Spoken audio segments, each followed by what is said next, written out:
На дворе стоял август месяц. Днем температура воздуха подымалась до 33 градусов, и лишь ночью, когда на градуснике было 22, можно было нормально дышать. Село Завьяловка жило своей нормальной жизнью.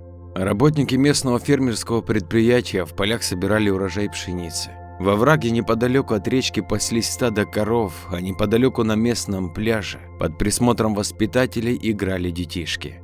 В свой единственный выходной доярка Зинаида Степановна решила навести порядок на могиле мужа. И ничего не предвещало беды. Но когда она подошла к могиле, то увидела, что металлическая ограда, стол и лавочка полностью отсутствуют. Зинаида Степановна сильно разволновалась и крикнула: «Ой, мамочки, что же вы, паразиты, делаете-то? Даже у покойных воруете!» Пока она кричала, то оглядывалась по сторонам и увидела, что в округе полно таких захоронений, где поработали эти негодяи. Она насчитала около 7 таких могил. Большинство из них были заброшенными, поэтому воры были уверены в своей безнаказанности. Могила ее мужа была ухоженная. Вся ее территория была покрыта плиткой ФЭМ, да и сам памятник был высоким, сделанным из гранита. Вытерев слезы, Зинаида Степановна побежала к смотрителю кладбища, чтобы узнать детали этих происшествий. Она была настроена решительно. Подойдя к будке смотрителя, стала стучать в дверь и громко кричать: «Иван Кузьмич, ты здесь? Открывай, тут беда случилась!» Дверь будки смотрителя со скрипом открылась, и на пороге показался пожилой мужчина лет 70. Он был одет в старую выцветшую рубаху, а на ногах были ветхие штаны и потертые туфли. При всей этой ветхости и потертости вся его одежда была чистой. Седые волосы были убраны в хвост, а его поседевшая густая борода была аккуратно подстрижена. Встретив этого человека на улице, можно было подумать, что это местный священник, но церкви в Завьяловке не было. Старик вышел из кибитки и с улыбкой сказал: «Добрый день, Зинаида Степановна. Почему ты так расстроена? Что у тебя случилось?» «Ой, Кузьмич, это не люди, а изверги. Ты посмотри, что они натворили на нашем-то погосте. 7 могил теперь без оград и столиков с лавочками. Все срезали под корень». Иван Кузьмич с глубоким выдохом присел на рядом стоящую скамью и сказал: «Степановна, присядь рядом и, пожалуйста, не кричи. Я уезжал в райцентр, и около недели меня тут не было. Видать, кто-то им об этом донес, и они потрудились. Но погост – это мир мертвых, и за это им воздастся сполна». «А что мне теперь-то делать? Пойти к нашему участковому? Так ему это и нафиг не надо». Расстроенно продолжила Зинаида Степановна. «Мой тебе совет. Ты все равно пойди к участковому и напиши заявление. Большой надежды на него нет, но пусть отрабатывает свой хлеб. А я лично займусь этим делом. Мы с моим старым песиком хоть и страдаем от старческих болезней, но свою территорию в обиду не дадим», — сказал Кузьмич, поглаживая старого пса, который мирно спал под лавочкой. «Ой, Иван Кузьмич, у меня нет надежды как на милицию, так и на тебя с твоим-то псом. Так как первый я вообще дармоеда, а ты хоть и порядочный человек, но уже в годах-то. Ну что ты сделаешь этим отморозкам? Они наверняка не с пустыми руками сюда приходят. Могут и покалечить-то. Тебе на старости лет это-то зачем?» «Зина, ты за меня не переживай, я жизнь прожил. Ладно, ты иди домой. А я пройдусь по погосту и посмотрю, что там наделали эти негодяи». После этого Зинаида Степановна пошла домой, а Кузьмич со своим старым псом пошли по аллее вдоль погоста. Подойдя к месту преступления, Иван Кузьмич громко выдохнул и покачал головой. Немного постояв, он сказал: «Не ведают, что творят. Погост – это место мертвых. Ну да ладно, Барсик. Пойдем к нашей кибитке и немного поспим, потому что у меня есть ощущение, что они могут скоро сюда вернуться». Окончив говорить, смотритель со своим псом пошли в кибитку. На следующий день где-то в 12:00 к Кузьмичу подъехал милицейский УАЗик. Из него вышли 2 человека. Первым вышел участковый, это был тучный мужик лет 45, а второй молодой стажер чуть за 20. Подойдя к кибитке, первый крикнул: «Эй, есть здесь кто-нибудь?» А стажер звонким молодым голосом вторил: «Открывайте, полиция!» От виденного и услышанного старый пес смотрителя оскалился и зарычал, на что участковый пнул его ногой со словами: «А ну, старая мочалка, закрой пасть!» В этот момент со скрипом открылась, и на пороге показался Иван Кузьмич. Он увидел, что Барсик забился под лавку и рычит, и тогда спокойно и умиротворенно сказал: «Не рычи, мой друг, это ко мне пришли». И пес успокоился. «Здравия желаю, майор Буханкин. А это стажер-сержант Куролесов». «День добрый, я Иван Кузьмич, смотритель этого погоста. А вы с какой целью-то приехали?» – сказал смотритель. «Слышь, старик, я наслышан, что ты 40 лет работаешь смотрителем этого кладбища, это так?» – поинтересовался участковый. «Да, совершенно верно. К нам поступило заявление о том, что на кладбище было расхищено 7 могил. Как это так, что ты не досмотрел? Ты где был в этот момент? Может, тебе вообще на пенсию уже пора?» С пренебрежением сказал участковый. «Ха, так я давно уже на пенсии, лет так 20. А работаю здесь, потому что мне некуда идти. А тут хоть пользу приношу людям. А то, что не досмотрел, то и моя в этом вина есть. Но в те дни меня просто не было на месте. Я ездил на недельку в райцентр, поэтому и не досмотрел», – спокойно ответил смотритель. «Ладно, я ходить и смотреть туда не буду, но ты, старик, имей в виду, если еще раз такое произойдет, ты поедешь в дом престарелых. Там тебе есть местечко, и своего пса туда как раз заберешь», – сказал участковый. В момент, когда участковый еще говорил, Барсик начал лаять на него, на что старик ответил: «Вы еще молоды, и, как я погляжу, совсем не любите людей и животных. Вы лучше уезжайте в свою контору, а я искренне вам желаю дожить до моих лет. А еще желаю стать человеком. В мире охладела человечность, и это плохо. И не обижайте Барсика, так как это мой верный друг. Он хоть и пес, но все понимает. Поэтому всего вам доброго», – закончил Иван Кузьмич. Участковый плюнул себе под ноги и потом скомандовал: «Куролесов, за мной!» И они удалились к своей машине. Через пару минут машина завелась и скрылась за горизонтом. «Эх, что за народ! Не люди, а звери. Да, Барсик?» – с выдохом сказал старик. После этих слов пес поднял свою старую мордашку, посмотрел на хозяина и хрипло гавкнул, как бы поддерживая его, а потом пошел под лавку. День пролетел незаметно, и наступил вечер. Когда стемнело, Иван Кузьмич взял чашечку горячего чая и присел на лавочку возле своей кибитки, а Барсик мирно спал под лавкой. На часах было около 22, когда смотритель услышал звук приближающего автомобиля. Услышав это, Барсик вскочил и начал хрипко лаять. «А ну тихо, не шуми, друг. Давай лучше пойдем посмотрим, кто это и куда едет», – шепотом сказал смотритель. Пес сразу замолчал, и они потихонечку пошли в сторону доносящегося звука. Когда Иван Кузьмич со своим псом отошли от кибитки метров 100, то увидели, что к дальнему краю погоста подъехал автомобиль марки «Газель» с удлиненным кузовом. Из кузова и кабины начали быстро выпрыгивать люди, а в руках у них были слесарные инструменты. Выпрыгнув, они направились вглубь погоста. Увидев это, Иван Кузьмич сказал: «Барсик, смотри, вот они, эти негодяи, которые творят это паскудство. Пойдем к ним, сейчас я им все выскажу», – возбужденно сказал старик и пошел за ними. Подойдя ближе, он увидел, как 6 молодых крепких мужиков ломами вытаскивают ограду.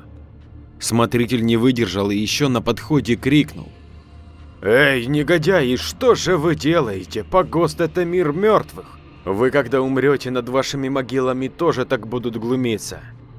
Парни обернулись, и один из них сказал: «Слышь, старик, иди сюда, пока кости целы и сам жив. В этот момент Барсик кинулся и ухватил его за штанин. В ответ парень что есть силы пнул пса ногой. Пес отлетел метров 5 и ударился о памятник и замолк. Барсик, друг. Вы, скоты, за все ответите. Вы получите за это сполна. Крикнул Кузьмич и кинулся к своему другу. В этот момент другой парень подбежал к старику сзади и толкнул его. Отчего тот ударился о соседний памятник и упал рядом с псом. Кузьмич сильно ударился плечом и ушиб его. У старика сильно болело плечо и предплечье, но он это перетерпел, так как сильно переживал за своего пса. Старик взял Барсика в руки, тот тихо скулил, похоже, что хорошо досталось и ему. И он со своим псом на руках отправился в свою кибитку. Зайдя внутрь, старик положил пса на коврик и принялся его осматривать. Эх, друг, похоже, ты, как и я, немного ушибся. Ну ничего, наши раны затянутся, а эти негодяи получат сполна. Сказав это, он перемотал Барсику ушибленную лапу и прилег отдыхать. На следующий день прямо с утра Иван Кузьмич пошел в село. Одна рука у него была перевязана, и в другой руке он нес в сумке Барсика. Смотритель собирался показать его ветеринару, а также зайти к участковому и написать заявление. Ветеринар был мужик лет 30, он давно знал Кузьмича и хорошо к нему относился. Когда смотритель зашел к нему, тот сразу сказал: Иван Кузьмич, что случилось и что у тебя в сумке? Здравствуй, Алексей. Вчера на погост приехали вандалы и начали ломать ограды. Мы с Барсиком сделали им замечание, за что и получили. У меня вон ушиб. А ты посмотри моего друга и скажи, что с ним, так как я сильно за него переживаю, больше, чем за себя. Конечно, давайте я его посмотрю. Осмотрев пса, он сообщил, что у него ушиб задней лапы, а также имеются небольшие ссадины. Алексей успокоил Кузьмича, что ничего серьезного нет и пес вскоре поправится.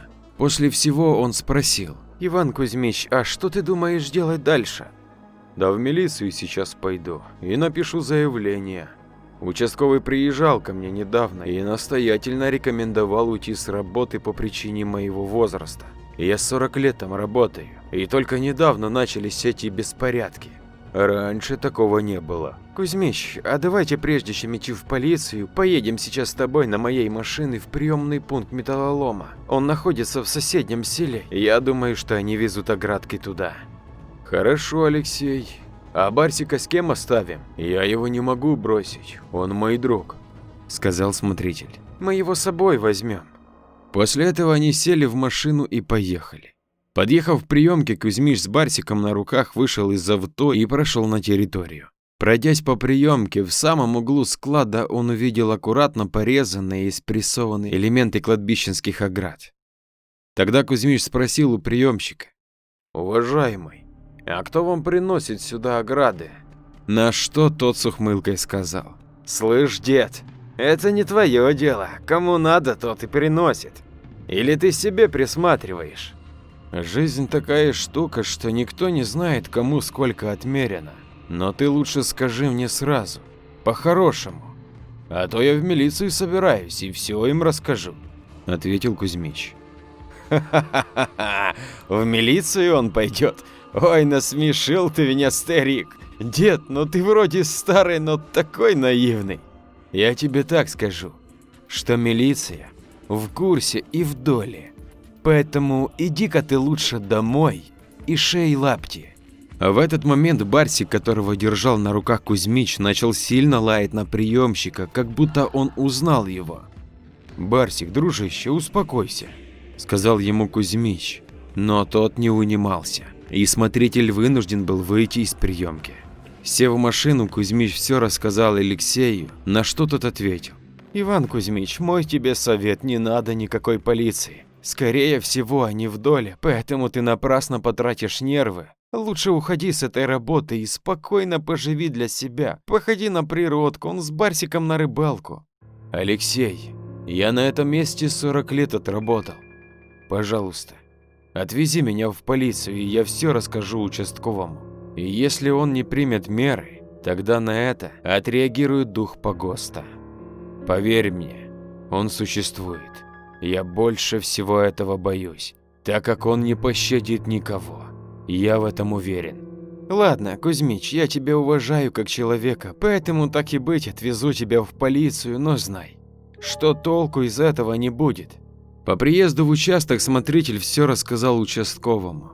Тот принял заявление и пообещал во всем разобраться, но опять настоятельно рекомендовал Кузьмичу уйти с работы.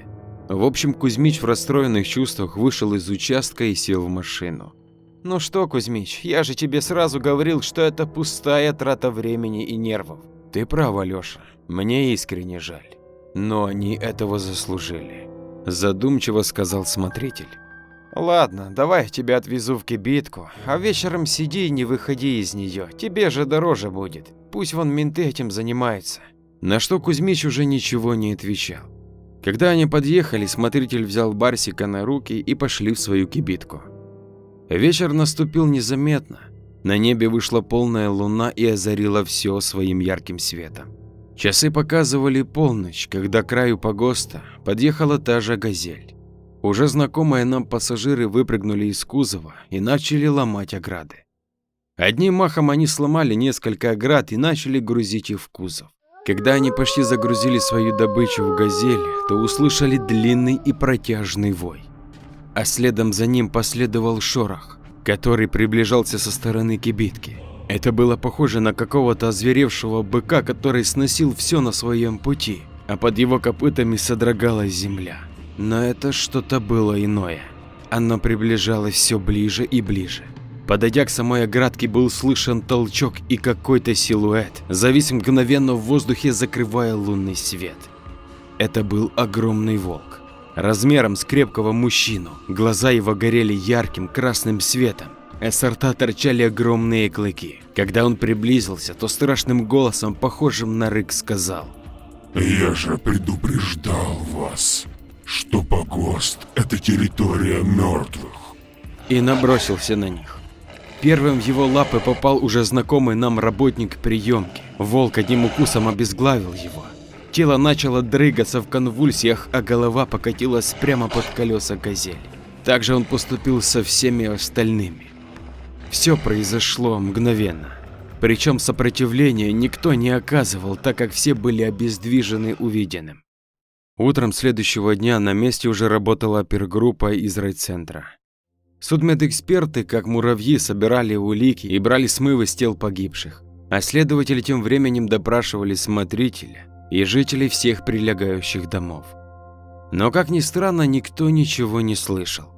Районных следователей поразила умиротворенность Ивана Кузьмича, который спокойно отвечал на все их вопросы и заодно пожаловался на работу местного участкового. После показаний Кузьмича, участкового Буханкина и его стажера уволили из органов. Причем произошло это прямо на месте и в присутствии Кузьмича и Барсика. После выговора уже разжалованный участковый, опустив голову, побрел в сторону своего УАЗика. Барсик пару раз гавкнул ему вслед, когда то и обернулся, то Кузьмич ему сказал: «Гражданин бывший участковый, настоятельно рекомендую вам любить людей и животных». На что тут плюнул себе под ноги и пошел вперед.